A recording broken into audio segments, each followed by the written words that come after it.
আমরা হিন্দু সমাজ, আমার এলাকায় হিন্দু আদিবাসী আমরা সবাই মিলে একত্রিত হয়েছি। অনেকে বলে কি যদি জামাত ক্ষমতায় আসে হিন্দুর এদেশে স্থান হবে না। আরে জামাত যদি ক্ষমতায় আসে এদেশের হিন্দু জামাই আদরে থাকবে। সামনে জাতীয় নির্বাচন, এই নির্বাচনে আমরা সবাই একত্রিত হয়ে হাতে হাত মিলিয়ে কাঁধে কাঁধ মিলিয়ে সবাই মিলে একত্রিত হয়ে এবার আমরা দাঁড়িপাল্লার জয় নিয়ে আসবো।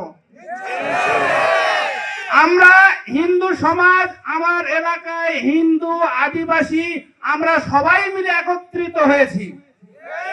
অনেকে বলে কি যদি জামাত ক্ষমতায় আসে হিন্দুর এদেশে স্থান হবে না। আরে জামাত যদি ক্ষমতায় আসে এদেশের হিন্দু জামাই আদরে থাকবে।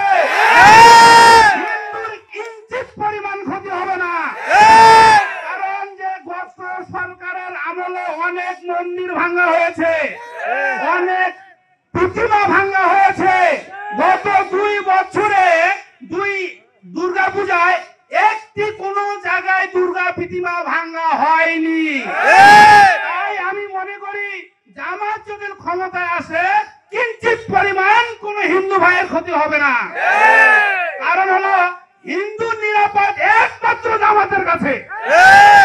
তাই আমি বলতে চাচ্ছি যে আমি হিন্দু মানুষ ভাবতেছেন একা আছে, আমি একা না বাবা। আমার সঙ্গে 5-5টা মোটর সাইকেল আছে, 3-5 15 জন হিন্দু আমরা আছি এখানে। 3-5 15 জন হিন্দু আছি আমরা। 5-15 75টা হিন্দুর ভোট কালেকশন করি দিন গেলে। আমরা যদি 75টা ভোট কালেকশন করি ইসলামের প্রতি সাপোর্ট করি, আপনারা কেন করবেন না বাবা? কেন করবেন না বলেন? আমি সাপোর্ট করি যদি একটা, আপনারা সাপোর্ট করবেন 5টা।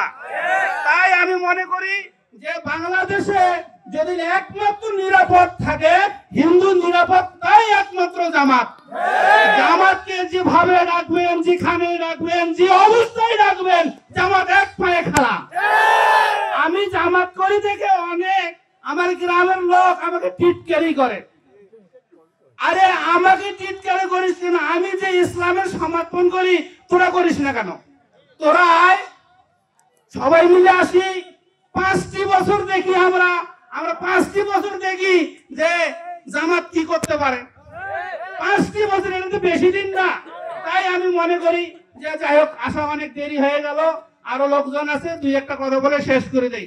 তবে শুনেন, এটা ঠিক জানেন আপনারা যদি হিন্দুর 100 ভোট পাই তাহলে আপনাদেরকে 500 ভোট দিতে হবে। ইনশাআল্লাহ। যাক, আমি একজন হিন্দুর ছেলে, আপনাদের সঙ্গে উঠবস করি, ইসলামকে ভালোবাসি, এই এলাকার লোক সবাই আমাকে চিনে।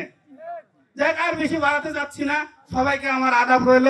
আমার কথা বলাতে ভুল ত্রুটি হলে ক্ষমা দৃষ্টিতে দেখবেন। অনেকে ভাইয়ের চোখে দেখবেন, কেউ ছেলের চোখে দেখবেন।